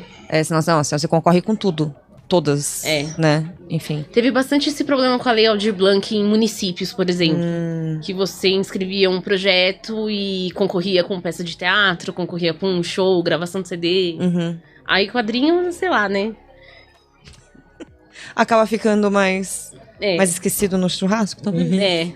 Né? Até por não ser uma mídia tão tradicional quanto essa. Não, e às vezes até por não ser reconhecido, por pura ignorância, de não ser reconhecido como arte, entendeu? É bem isso mesmo. Entendi. Essa do PROAC você falou, eu fiquei assim, nossa, nunca acompanhei um processo de PROAC, eu não fazia ideia de como que Cara, é muito burocrático. Né? É um saco, né? É bem chatinho, assim, a parte burocrática, mas é muito parecido com o que os americanos chamam de pitch, né? Então você tem que fazer o argumento, tem que fazer estudo de personagem, aí tem que mandar uma amostra de roteiro desenhado já, né? Do produto final, é isso. Pra você ser julgado lá. E talvez nem ganhar. Não, esse último ano foi assim, jogos vorazes, né? Tipo, foram mais de 300 inscritos. E você vê os caras que não foram selecionados e fala, absurdo. Meu Deus, como esses assim? não foram. Quantos foram selecionados? Você lembra? 20? Eu acho que 20, foi por aí. 20 selecionados. 20. E uma parcela tem que ser de fora da cidade de São Paulo. Tem que ser do interior, assim. Ou do interior ou do Grande São Paulo. E também tem as cotas de raciais e PCD, né? PCD também tem. Parando pra olhar o estado do tamanho de São Paulo com o fator de dinheiro que São Paulo tem, 20 é muito pouco. É muito pouco. Melhor tirado, né? Assim, podia ser mais. Mas você pensa de 20 anos atrás era 0, né? Era 0. Pois é. Então uma hora, eu gosto sempre de olhar o lado positivo da vida. Vamos chegar mais. Comer cheio, né? Não, e assim, com o número de inscritos, podem ser que aumentem as vagas também, porque tem muita demanda, né? Agora pensa num cenário mais importante ainda, 300 pessoas fazendo quadrinhos no estado de São Paulo. Estão dispostas a fazer uma graphic novel de 100, 120 páginas, 200 páginas. Eu acho que tem muita coisa pra gente crescer ainda, né? É um mercado que ainda não é um mercado... Assim, viver só de quadrinhos, a gente tá falando disso. Precisa ter um side job ali, você precisa fazer alguma coisa, mas ele tem crescido, né? Eu acho que dá pra crescer mais, dá pra gente bombar mais isso. Então, compre quadrinhos nacionais. Compre. Como você falou, comparado a 5 anos atrás, é uma coisa absurda como esse mercado cresceu. Sim. Vai crescer mais, eu acredito. Eu vejo, assim, nas feiras, eu vejo muita gente nova, interessada, chegando, né? Muito legal, assim. E tem um rolê que eu já falei disso aqui em algum cast, não lembro qual que foi. mas também da importância de colocar mais quadrinistas nos eventos também. Sim. Né? Tipo, eventos que não são de quadrinhos e que não são os óbvios, tipo o CCXP, por exemplo, né? Mas que nem falar de novo aqui, trabalho da Paulinha e do Vitor, que eles são voluntários lá do Festival do Japão. Sim. E eles Sim. conseguiram fazer, pelo segundo ano consecutivo, colocar quadrinistas no Festival do Japão, assim, coisa que antes nem se pensava, nunca foi cogitado. Eles foram lá e botaram. E é super legal que daí a galera vai lá e descobre. Nossa, mas tem história de quadrinhos sobre isso, sobre aquilo, não sei o quê, bababá. Né? Então, essas iniciativas também são... Cara, de pouquinho em pouquinho, né? É bem de grãozinho em grãozinho, assim, que... a gente, enfim, vai crescendo um montinho, assim, sabe? Só complementando, foi no nosso papo com o Fred. Foi com o Fred e com o Cadu. Foi. Quando eles vieram aqui, o Cadu Simões e o Fred Odebrand, eles vieram aqui, a gente falou sobre isso. Ah, boa memória. Porque ele falou, né, que no Mato Grosso do Sul, onde ele é muito complicado, né, e tal. E não é do Rio de Janeiro. É, né? Ai, gente, que vergonha. Quando eu fui apresentar o Fred, eu jurava que ele era do Rio de Janeiro. Porque eu conheci ele pessoalmente junto com o Pacha. E o Pacha é do Rio. Sim, sim. E eles fizeram um quadrinho sobre o Rio de Janeiro. Então, na minha cabeça, o Fred é do Rio de Janeiro. Você acha que ele é do Rio de Janeiro e tal, não sei o quê. O Fred, muito educado e muito gentil, tirou o microfone assim. Bianca, só uma coisa, eu não sou do Rio de Janeiro, eu sou do Mato Grosso do Sul. Eu, o quê? Eu entendo, porque acho que a incidência de quadrinistas no Mato Grosso do Sul é muito pequena, É muito né? pequena, é muito pequena. Se pá, eu só... Não sei se eu só conheço ele. A Bom, Gabriela Gullit, ela é de Cuiabá. Não sei se... Agora a lição de geografia, Cuiabá no Mato Grosso do Sul? Ou... Eu acho que é Mato Grosso. É Mato Grosso. É Mato Grosso. É. Aqui também. É Mato Grosso. Mato Grosso do Sul é... Campo Grande. Campo Grande, Grande. que é onde é o De onde é o Fred, é isso. Pois é, e não é do Rio de Janeiro. Então, mas no Centro-Oeste são pouquíssimos quadrinistas que eu São conheço. poucos, Pouquíssimos, né? São poucos mesmo. Pois é. Enfim, eu comecei a viajar, gente. Nem sei mais por que eu tava falando disso, mas Deve ser enfim. por causa dos editais, que É. é um tema ali, né? Tipo, de como é que a gente faz, né, o rolê de quadrinhos crescer e, enfim, atrair mais novos leitores. Enfim, a gente voltou de novo a esse assunto, né? A gente sempre acaba caindo nesse outro quando o convidado é quadrinista, assim, porque... Porque a gente vê muito em evento de cultura pop, né? O CCXP, o Anime Friends, os pequenos eventos que estão crescendo, mas eventos fora da cultura pop, mesmo que sejam eventos de outras coisas, não tem, né? Você não mostra, não aparece como cultura. Você só vê como cultura pra quem já é de dentro daquela área, pra quem consome CCXP, pra quem consome Anime Friends, mas pra quem consome outras coisas, você não vê. Então, talvez não chegue pra essas pessoas por falta também desse incentivo, né? De ter um Arts Alley, de ter um espaço pra pessoa mostrar seu trabalho. Cara, Sim. o lugar mais simples de entrar e ter novos leitores seriam os eventos literários, né? Uhum. Mas... Mas as bienais começaram a mudar Começaram, agora, né? eu também achei. As últimas edições começaram a também ter achei. beco do artista. É difícil, porque é 10 dias, né? Eu notei que as editoras, todas ali vão ter 1, 2 quadrinhos, começaram a ter no catálogo, assim. Mas isso é uma coisa... Isso é um... Globalmente, o setor de comics, né? É um setor que tem crescido no mundo, assim. Então, todas as editoras do Brasil que acompanham um noticiário de mercado editorial gringo, e no Brasil mesmo você vê, tá crescendo o setor de quadrinhos dentro do mercado editorial. E isso é uma coisa... A gente faz um full circle de novo. Quando o quadrinho tava só na banca, ele passava meio uma margem do mercado editorial tradicional. Porque a banca era uma coisa. Era a banca, e perto das revistas, perto da Veja, da Isto É, não sei o que lá, da Placar, da Playboy, não era nada. Então era uma coisa, era um vice-treca do subtroço. Acabou as revistas, não tem mais revista. Revista é uma coisa que não existe mais. E para poder sobreviver, as bancas foram morrendo, levou os quadrinhos para o mercado editorial tradicional, com ISBN, com ficha catalográfica, eles viraram livros. Os quadrinhos são livros hoje em dia. E como tais, eles aparecem nos charts de venda de livros. Sim. Então talvez os quadrinhos vendem hoje tanto, até menos, de eles já venderam no passado. Mas quando eles aparecem lá nas listas de vendas, como a gente tava falando fora do ar também, o pessoal olha, meu Deus, o que é isso? O que é isso que eu não estou vendendo? Né? Que absurdo é esse? Que coisa maravilhosa! Né? E as editoras estão começando a investir em quadrinhos. Então, não é à toa que a Companhia das Letras comprou a JBC. Sim, é. E a Record já também tem publicando mais quadrinhos e outras grandes majors, grandes players do mercado editorial têm publicado mais quadrinhos. Ou seja, criando selo, ou lançando meio avulso mesmo, assim, né?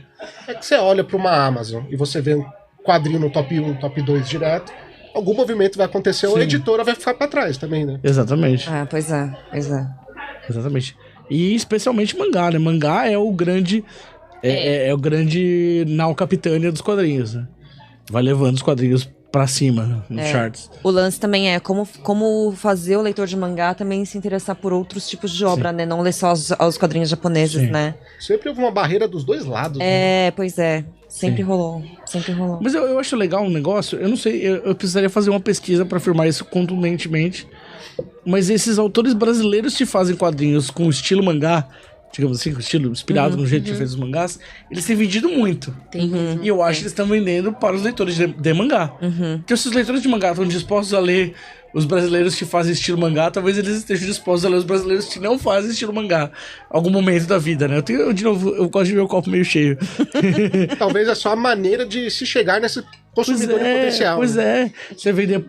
Uma editora que vende mangá vender esses caras, né? Então, a New Pop, a MPED, a JBC. A JBC tem o selo Start lá, que tá indo super bem, né? Então eu acho que faz sentido isso. Eu posso dizer, imagina, eu posso dizer por mim que mangá é uma porta de entrada pra drogas mais pesadas. Eu sou a prova viva disso. Sim. Porque, assim, depois ali, quando eu tava com 20 e tantos, eu li muito super-herói, dei uma saturada. Mas li muito também depois, entendeu? Então, assim... É uma drogas mais entrada, pesadas. Tipo, uma guerra Tá certo. civil, uma Electra-assassina. Tá certo. E aí, quando você vai ver, sua casa tá dominada por livros de histórias em quadrinhos. Minha casa, eu também... Tem duas, né? A minha e a dos livros, eu moro com outro quadrinista. Pra comer de papo.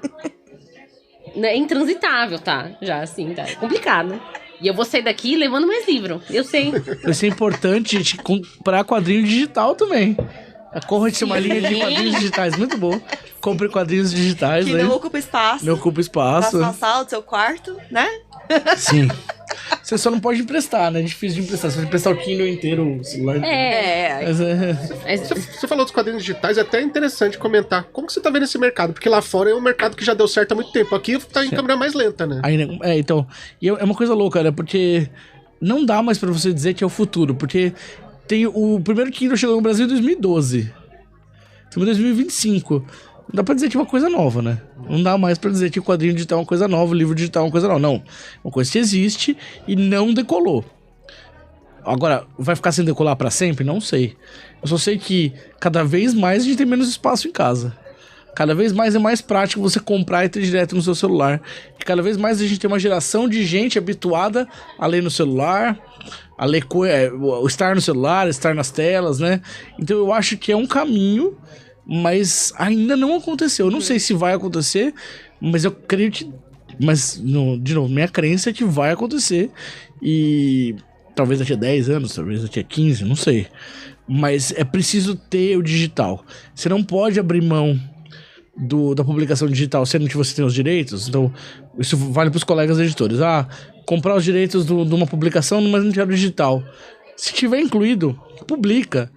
Porque você vai... Se for um cara só que comprar, um cara, uma mina, uma pessoa não binária, não importa, você atendeu essa pessoa. Então você tem que ter o digital ali. Quando uma hora que estourar, vai ser uma coisa que você vai estar pronto ali, né? Pra ter. Você vai ter um catálogo, tudo mais. Você não precisa reimprimir, você não precisa distribuir, você não tem logística, não tem estocagem, né? Eu só vejo vantagens na publicação para a editora. E pro leitor, você não ocupa espaço em casa. Se você quer só ler, é uma boa alternativa. O problema, é difícil falar de problema, talvez a questão é que o quadrinho ele não é só um objeto de leitura, ele é um objeto de decoração.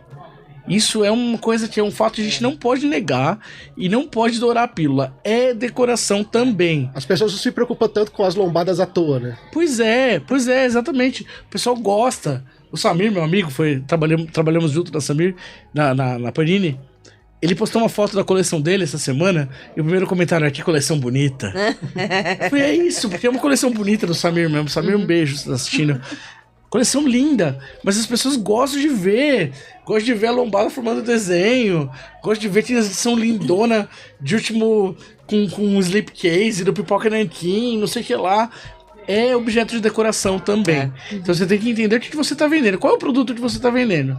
E Isso pro uma editora é muito difícil dos editores sacarem qual que é esse lance, porque é uma coisa de business mesmo, de mercado. O que a Casas Bahia vende? As Casas Bahia não vendem eletrodomésticos, eles vendem crediário. Eles vendem os crediários e as pessoas compram o eletrodoméstico. O que o McDonald's vende, né? Isso existem muitos coaches, papo de coach isso aí, mas o que a editora tá vendendo quando tá vendendo quadrinho? Por que o quadrinho digital não vai pra frente? Porque o quadrinho digital não é decoração. O quadrinho digital não vai pra estante. Sim. Uma vez que você entende isso, você fala, não, beleza, meu livro tem que ser bonito, eu tenho que economizar onde der, mas eu tenho que colocar uma reserva de verniz em algum lugar, eu preciso dar um jeito dessa lombada brilhar, eu preciso ter um desenho bonito. Mais de 80% dos quadrinhos não vão ser sequer abertos para ser lidos, né? Então, a gente, quando tá pensando num produto, tem que pensar em decoração. É isso. Genial. Posso acrescentar uma coisa como autora? A gente tem um grande desafio aqui, como autor, né? Que a gente vê muitos quadrinhos hoje que estão fazendo sucesso, que eles já nasceram dentro de um webtoon, já nasceram num formato vertical. E engraçado você falar do Fred, porque a gente teve essa conversa com o Cadu e Fred lá na Bienal de Curitiba. Que é sobre entender como produzir quadrinhos que eles encaixem bem tanto numa versão impressa quanto numa versão digital. Porque, por exemplo, eu vou dar um exemplo de um quadrinho que eu gosto bastante, que é o Lore Olympus. Eu acompanho online, tava acompanhando online, e tem o que saiu aqui no Brasil. Cara, é muito complicado, assim, é o que dá pra fazer, lógico, mas a questão dos balões ali, meio fora do esquadro, mas funciona bem pra internet. E aí é um desafio pra gente criar produtos que eles tenham essa conversão nas dois. E aí, vamos voltar pro negócio que você falou quando você estava dizendo do Lielson, seu editor. Você falou, ele pensa muito bem nas viradas de página. Quando você tá fazendo ele na transversal, você não se preocupa com a virada de página. No mais de todas as formas de expressão artística, o quadrinho mais de tudo meio é a mensagem. O meio é a mensagem. O meio que você tá fazendo uma página dupla é diferente de uma página única, que é diferente de uma página transversal, assim, né? E é um recurso que a gente não tem no cinema. A gente não tem o som, a gente não tem a edição frenética, não tem nada, assim. É imagem por imagem ali. Então a virada de página é muito importante pra gente, pra criar expectativa e tal. Hoje é um respiro no vertical, uma cor única, né? Um tom todo preto, todo branco. Você pode fazer coisas incríveis. Tem capítulos de Lore Olympus que são incríveis, assim, o que a Rachel faz, assim. A descida, por exemplo, desce-se muito para o inferno nesse quadrinho. Hades e Perséfone ali. As caídas nas páginas do personagem é incrível, incrível, incrível. Mas aí isso se perde quando você tem que pôr numa parada quadrada. Ela não pensou em fazer no papel, pensou em fazer no digital específico do Webtoon, né? Então. São dois. Como que eu tava falando sobre isso também? Foi com o Fred e com o Cadu, porque eles. Foi nosso episódio sobre o Webtoon. Foi nele, com a Bela e com a Letícia, com a Let's? Não, mas a gente falou com o Cadu também e com o Fred por causa do Homem Grilo também. Verdade. É verdade. É verdade. A gente falou sobre porque ele falou sobre aquela página específica que eles descem nos andares, né? Imagina, no digital é incrível. Então, no papel fica outra coisa. Fica uma outra história, né? Um outro negocinho, assim. Vira outra mídia hoje em dia, não querendo não. Mesmo sendo quadrinhos, é uma outra mídia. Tem impactos diferentes. Um outro formato. O Webtoon tem ganhado um grande público hoje em dia, não tem como. Esse formato, né, de tripa que a gente chama aqui, né? Ganhou um público gigantesco. E pensar nos dois formatos hoje em dia tá se tornando cada vez mais essencial, né? Sim. Gente, então vamos só recapitular. Quando que vai ser lançado o Novela Invisível? Tá programado pro primeiro semestre do ano que vem. Não tem data. 2026, primeiro semestre. Ainda tá no processo de arte, né? Sim. Tá nas etapas finais, mas ainda vai ter cor, vai ter... Algumas já tem página finalizada, bastante página finalizada. Como são histórias diferentes, a gente consegue trabalhar uma de cada vez, assim. Então, tem uma história praticamente finalizada já, e a gente já tá trabalhando nas outras duas já avançado, assim. Então, primeiro semestre de 2026. Sim. Lançamento, então, Eu tô pensando já o primeiro evento do... Talvez pro FIT, né? FIT em maio. Fica em maio. FIT em maio, talvez a gente lance lá pra abril e pega o FIT, já tá distribuído, né? Sim, Bom, sim. bom. Gostei. É uma ideia, uma ideia. Gostei. Já. Tudo depende. Ai, eu amo FIC. Gente, o FIC é o Festival Internacional de Quadrinhos que acontece em Belo Horizonte de 2 em 2 anos. Então a gente tem, tipo, o FIC acontecendo agora nos anos pares e a Bienal de Curitiba nos anos ímpares, Isso, né? Eles vão se exatamente. intercalando sempre, assim, né? Para a sanidade de todo mundo. Não dá pra fazer os dois no mesmo ano, né? E o bolso também. Enfim, enfim. Então, vamos lá. Então, saem começo do ano que vem. Então, Larissa fez o roteiro, né? O Lielson editou o quadrinho, o Lielson Zene editou o quadrinho. E o Jack Azulito, então, é o ilustrador, Isso. né? Sairá pela Conrad. Então, primeiro semestre aqui de 2026. É o grande Exatamente. anúncio direto aqui na KibaCast, gente, exclusiva. Já estamos aguardando. Sim, sim. Obrigada, Conrad, por esse anúncio. A gente Obrigado ficou muito vocês por feliz. ceder espaço pra gente fazer esse anúncio e fazer esse papo. Foi muito legal, eu tô gostando muito. Assim. A Elia Lima, inclusive, comentou: já estou ansiosa pra conferir. Amo esses detalhes. Ah, Ai, que bom. obrigada. Muito obrigado. Ela é Lima? Eila, é Eila. Ah, Eila. Eila. Eila. Gente, digam para a internet, para as pessoas, onde elas podem encontrar vocês, as arrobas, ou site também, enfim. @Larissa Palmieri em qualquer lugar. Meu site é larissapalmieri.com.br e é isso. Fácil. Há uns anos eu perdi todas as minhas redes sociais, fui É hackeado, verdade. perdi tudo. E aí eu criei de novo, mas eu não tenho muito mais apego com elas. Assim. Então, meu Instagram tá lá, @Guilherme Kroll, quem quiser. Eu sou o Guilherme Kroll do Instagram sou eu mesmo, não é o meu primo. Eu tenho usado o Blue Sky, né? @GuilhermeKroll.bluesky. Quem usa o Blue Sky, eu tenho usado mais lá. Mas são praticamente as duas redes. Eu tenho TikTok, mas eu só fico procurando receita de comida, coisa do tipo É só lá. vídeo de gato e receita de comida. Receita de comida e... O algoritmo já tá bem treinado, né? Pra só entregar Eu isso. gosto de ver restaurante também no TikTok, mas eu não posto muita coisa lá, não. Então, se quiser me seguir no TikTok, por sua conta e risco. Né? Não vai ver nada lá, Não, não vai ver nada. No Instagram, eu gosto de postar foto de passarinho, eu gosto muito de observar pássaros. Eu tô ficando velho, eu tô deixando os pássaros mais interessantes, é uma coisa de velho, né? Pode crer, também. Eu adoro ficar vendo foto de passarinho, então é isso. Mas quem quiser me seguir lá, eventualmente eu falo alguma bobagem que vale a pena anotar. Da editora. Da editora Conrad, né? Você pode... Todos os livros nossos a gente tem aqui na quarta capa ou na segunda ou terceira capa as nossas redes. Então, o teu site, editoraconrad.com.br, o Facebook é /Conrad Editora, o Blue Sky, que é @ConradEditora.bluesky, né? O X, o Twitter, né? É o Twitter. É Conrad Editora, tudo junto, e o Instagram, Conrad_Editora. Também tem TikTok, a editora Conrad também tem TikTok agora. E tem nosso canal no YouTube. Uma vez por mês a gente faz no canal do YouTube da Conrad o Papo Conrad, no qual a gente comenta os lançamentos do mês, coisas que a gente participa. A gente costuma fazer anúncios lá também, então acompanha a gente aí. Se já tá no YouTube, clica ali, vai lá no canal da Conrad também, segue a gente lá, por favor. Bianca, quem estará conosco semana que vem? Semana que vem vai ser uma conversa bem otaquinha também, né? Bem otaquinha. Muito Tudo taquinha. indica que vai ser bem otaquinha, né? A Gabi Xavier vai ser a nossa convidada na semana que vem. A gente conseguiu conciliar nossas agendas. Sim. A gente tá com plano de trazer ela faz tempo e agora rolou. Ela estará no meio de nós. Estará no meio de nós. Gabi Xavier, criadora de conteúdo.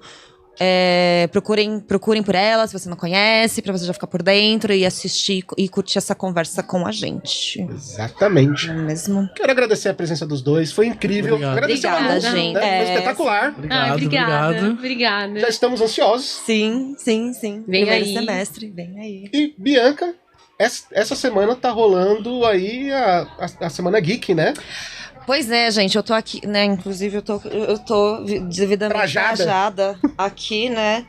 Do Orgulho Nerd SP, que tá rolando lá no Parque do Ibirapuera. Hoje e amanhã, de graça, 0800, gente, na faixa, não paga nada pra entrar, pra dar o ar da sua beleza ali. Então tá rolando ali na Pacubra, que é o Pavilhão das Culturas Brasileiras. Esquisitíssimo esse nome, eu nunca tinha entrado nesse prédio. Mas ele é, tipo, ali do lado do Museu Afro Brasil. Você é curadora? Eu sou Sim, obrigada, gente. A essa altura já não tá mais funcionando direito. Eu sou curadora do Artist Alley lá, né? Então, quase todos os artistas que estão lá, né? Tipo, foram selecionados, né, por mim. Então, colhem lá. São 17 artistas, se não me engano. Né? Então, tem o Jeff Costa, Regiane Braz, os Batatinha Fantasma, Caripola, o Pupa, Isaac Santos, Candy Lambert tá lá, Primizu. Eu vou acabar falando o nome de todo mundo, né? Então eu não vou terminar, porque se eu não falar ninguém, acabar esquecendo alguém, né? Exato, vai ficar chato, né? Então, gente, Orgulho Nerd SP tá rolando então no Parque do Ibirapuera. O link tá nos meus stories também pra facilitar a vida de vocês, né? Pro site do evento é bom fazer um pré-cadastro, porque tá rolando uma fila ali pra entrar também. Hoje à noite vai ter show do Ricardo Cruz, amanhã eu não lembro a programação, porque tem muita coisa acontecendo, porque eu vou ficar só no Alley, praticamente, então, enfim. Mas tem muita coisa que vai rolar, então colhem lá. Gente, aproveita de graça, pelo amor de Deus. Mandem fotos de Bianca Sakai trabalhando. Queremos imagens! Já fizeram um vídeo meu numa mesa de artista que eu tava cobrindo na hora do almoço, né? Aí já fizeram um vídeo meu, eu sendo artista por meia hora. Muito artista. Valeu a pena? Fiz uma venda. Vendi uma eco bag. Boa, olha boa, só. tá Perguntaram o que você trabalha. E um chaveiro, não, e um adesivo. Perguntaram com o que você trabalha? Não perguntaram, não. Falei assim, você é ilustradora e trabalha com o quê? Trabalha com o quê? Gente, muito obrigado por essa semana. Galera, obrigado aí o pessoal da Conrad que tá aqui no backstage. Obrigado. Obrigado, Denis, que veio aqui, né? Bom, no mais, nós ficamos por aqui até o próximo episódio. Tchau. Até a semana que vem.